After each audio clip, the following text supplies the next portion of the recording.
বিসমিল্লাহির রহমানির রহিম। প্রিয় সহকর্মীবৃন্দ, আসসালামু আলাইকুম। আজ 14ই মে, রোজ বৃহস্পতিবার, রাত 10টার বিশেষ এই লাইভে যুক্ত হয়েছি। আপনারা যারা ইতিমধ্যে যুক্ত হয়েছেন এবং যুক্ত হচ্ছেন তাদেরকে অসংখ্য অসংখ্য ধন্যবাদ, আহ্বাদ এবং কৃতজ্ঞতা। আজকে আমি মূলত দুইটি বিষয় নিয়ে কথা বলবো। সেটি হচ্ছে যে আমরা ইতিমধ্যে দেখেছি যে সব মাদ্রাসার জন্য একটি জরুরি বার্তা প্রদান করা হয়েছে মাদ্রাসা শিক্ষা বোর্ড থেকে। সেটার বিষয়টা হচ্ছে নতুন শিক্ষার্থীদের যে ভর্তি তালিকা দেওয়া হয়েছে, সেই ভর্তি তালিকা তথ্য দেওয়া প্রসঙ্গে, এবং এই বিষয়টি নিয়ে আমাদের স্বতন্ত্র ইবতেদায়ী মাদ্রাসায় একটু বিভ্রান্তি তৈরি হয়েছে। তো সেই বিভ্রান্তি নিয়ে একটু কথা বলবো। আর কথা বলবো সেটা হচ্ছে অনুদানভুক্ত স্বতন্ত্র ইবতেদায়ী মাদ্রাসা 1519টির যে উপবৃত্তি প্রদানের যে তথ্য, সেই তথ্যের বিষয়ে এখনো প্রায় 35টা উপজেলা থেকে তথ্য আসেনি। তো যে উপজেলা থেকে তথ্য আসেনি সেই বিষয়ে সে কথা বলবো। আপনারা যারা ভিডিওটি দেখতেছেন, আমার কথা স্পষ্ট শোনা যাচ্ছে কিনা একটু কমেন্ট করে জানাবেন, আশা রাখি।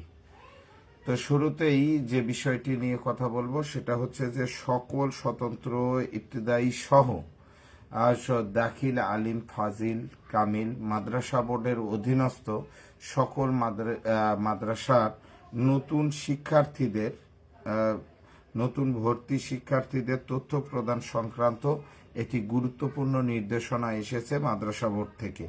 তো এর মধ্যে আমরা জানি যে ইনবিহীন এবং ইন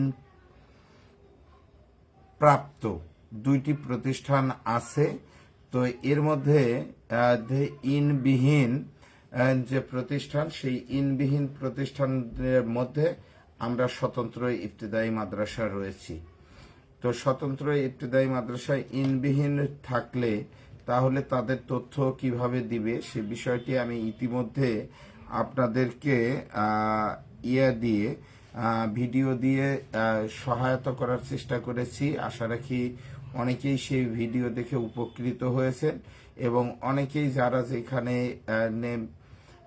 সমস্যার সম্মুখীন হয়েছেন আমাকে ফোন দিয়েছেন, আমি পরামর্শ দেওয়ার চেষ্টা করেছি তাদেরকে। তো ইতিমধ্যে আপনারা জানেন যে বাংলাদেশ মাদ্রাসা শিক্ষা বোর্ডে প্রতিষ্ঠানের সংখ্যা প্রায় 17,500। তো এর মধ্যে স্বতন্ত্র ইবতেদায়ী মাদ্রাসার সংখ্যা কত, এবং অনেকে যে কমন সমস্যার সম্মুখীন হচ্ছেন সেই সমস্যাটি হচ্ছে যে নতুন কোড পেয়েছি, কিন্তু আমার কোড নাম্বারটি দেওয়ার পর আমি বুঝতেছি যে বা কম্পিউটার থেকে আসতেছে যে কোড নাম্বারটি সঠিক নয়।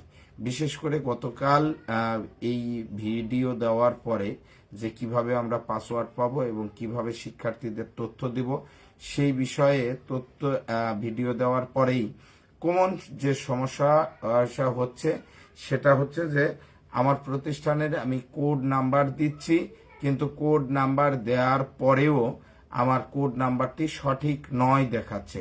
তো এই বিষয়ে আমাকে অনেকেই ফোন দিয়েছেন যে ভাই এই বিষয়ে কি করতে পারি।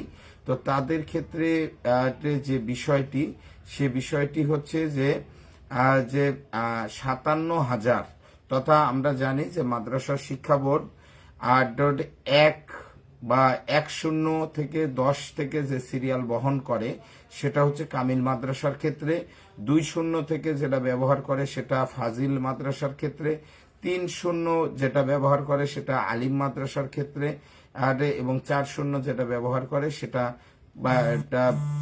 দাখিল মাদ্রাসার ক্ষেত্রে, এবং আমাদের 50, এই 5 মানে স্বতন্ত্র ইবতেদায়ী মাদ্রাসা।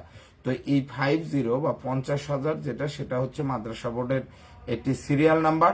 তো এইখান থেকে 57,829 পর্যন্ত 57,829 পর্যন্ত প্রতিষ্ঠান ইতিমধ্যে আমাদের সফটওয়্যারে বা মাদ্রাসা বোর্ডের সফটওয়্যারে অন্তর্ভুক্ত হয়েছে 57,829-এর পর যে প্রতিষ্ঠানগুলো রয়েছে সেই প্রতিষ্ঠানগুলো এখনো মাদ্রাসা বোর্ডের সফটওয়্যারে ওঠেনি। তো সেক্ষেত্রে আমাদের করণীয় কি? অনেকে হুতাশ হয়ে যাচ্ছেন বা হতাশায় ভুগতেছেন এবং অনেকে বিষয়টা এমনভাবে নিয়েছেন যে এই তথ্য দিলে অনুদান হবে, এই তথ্য দিলে উপবৃত্তি হবে বা এই তথ্য দিলে বেতন হবে। এই বিষয়টি মূলত এখানে মূল যে বিষয়টি মাদ্রাসা শিক্ষা বোর্ডের এই তথ্য চাওয়া, সেটা হচ্ছে স্বতন্ত্র ইবতেদায়ী মাদ্রাসায় ছাত্রছাত্রী কত লেখাপড়া করে, কোন ক্লাসে কত, সেটা মাদ্রাসা বোর্ডের ওই রকম জরিপ ছিল না। মূলত এটা মাদ্রাসা বোর্ডের একটি জরিপ। এই জরিপের মাধ্যমে মাদ্রাসা বোর্ড যে তাদের স্বতন্ত্র ইবতেদায়ী মাদ্রাসাতে শিক্ষার্থী কত, দাখিল মাদ্রাসায় শিক্ষার্থী কত, আলিম মাদ্রাসায় কত, এই সংখ্যাটা নিরূপণের জন্য মূলত এই বিষয়টা জাস্টিফাই করতেছে। এর মাধ্যমে বেতন হওয়া, এর মাধ্যমে উপবৃত্তি হওয়া বা এর মাধ্যমে আদার্স ফ্যাসিলিটি পাওয়া মূলত এইরকম কোনো বিষয় নির্ভর করে না। মূলত এটা একটি বার্ষিক জরিপ এবং এটা বার্ষিক জরিপ আমাদের ইবতেদায়ী মাদ্রাসার ক্ষেত্রে প্রথম হয়েছে। এই জন্য এই বিষয়টি নিয়ে একটু ধ্রুমজাল সৃষ্টি হয়েছে। তো আপনাদের অবগতির জন্য জানাচ্ছি যে যাদের মাদ্রাসার কোড নতুন পেয়েছেন এবং 57,829-এর পরে সেটা 830 থেকে এখন 58,500 প্লাস আরলাস। তো এই প্রতিষ্ঠানগুলো এখনো মাদ্রাসা বোর্ডের ওয়েবসাইটে আপলোড দেওয়া হয় নাই। তো এক্ষেত্রে তাদের করণীয় কি বা আমাদের করণীয় কি? তো এক্ষেত্রে আমরা ইতিমধ্যে মাদ্রাসা বোর্ডে যোগাযোগ করেছি এবং মাদ্রাসা বোর্ডে কথা বলেছি যে এখন আমাদের যে নতুন কোডপ্রাপ্ত প্রতিষ্ঠানগুলো তারা চেষ্টা করবে, মাদ্রাসা বোর্ড চেষ্টা করবে ইমিডিয়েটলি এই সফটওয়্যারে লোড দেওয়া।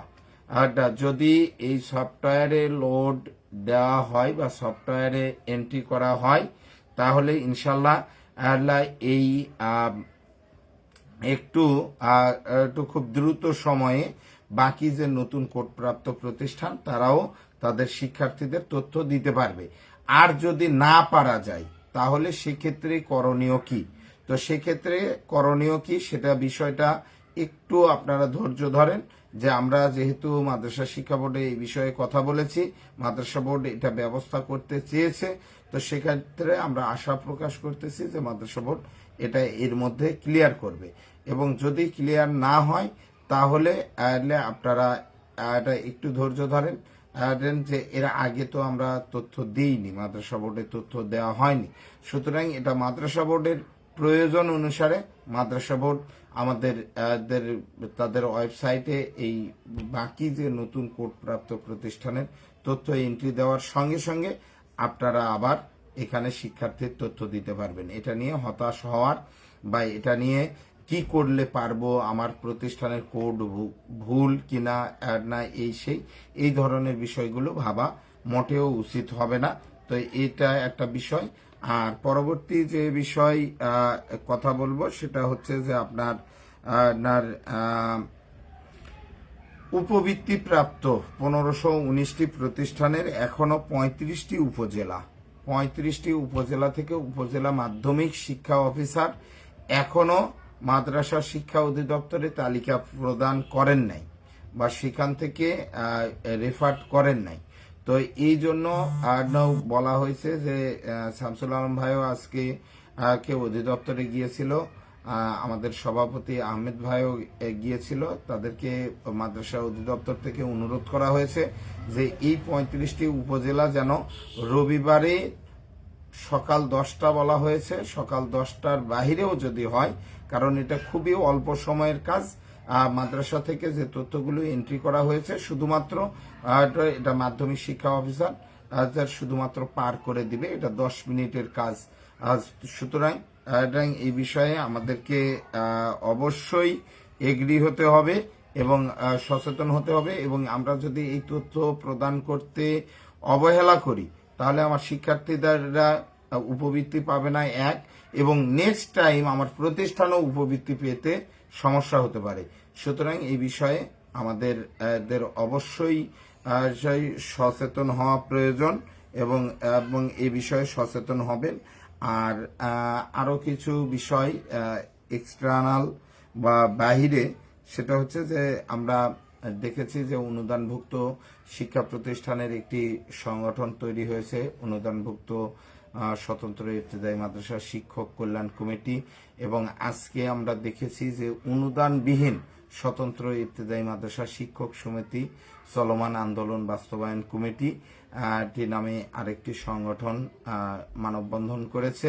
তবে আমার কথা হচ্ছে যে আপনারা সচেতন শিক্ষক, আপনারা শিক্ষকতা পেশায় আছেন এবং দীর্ঘদিন যাবত আছেন, কোনটা সঠিক কোনটা ব্যাঠিক সেটা আপনারা নির্ধারণ করবেন এবং সেই নির্ধারণ অনুযায়ী কাজ করবেন। এবং আমরা আশা প্রকাশ করি যে সকলের ঐক্যমতের ভিত্তিতে প্রচেষ্টার কোনো বিকল্প নেই এবং ঐক্যবদ্ধভাবে প্রচেষ্টা করলে সেই প্রচেষ্টায় সফল হওয়া সম্ভব।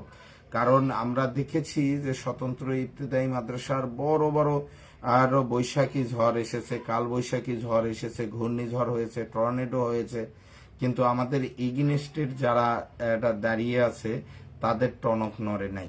সুতরাং সামান্য কিছু করেই যে সরকারের টনক নড়বে বা আমাদের এগেইনস্টে যারা আছে তাদের টনক নড়বে, এটা মোটেও আমি আশাবাদী নয়। তবে ক্ষুদ্র ক্ষুদ্র প্রচেষ্টা, ক্ষুদ্র ক্ষুদ্র বালুকণাই আবার অথই সাগর, পানিকণা, শিশির বিন্দু, ক্ষুদ্র ক্ষুদ্রই মহাসমুদ্র গড়ে তোলে। তাহলে এমনও হতে পারে তাদের প্রচেষ্টার উপর আমার ব্যক্তিগতভাবে কোনো দ্বিমত নেই। তারা যে প্রচেষ্টা করতেছে অবশ্যই সে প্রচেষ্টার সাধুবাদ জানাই।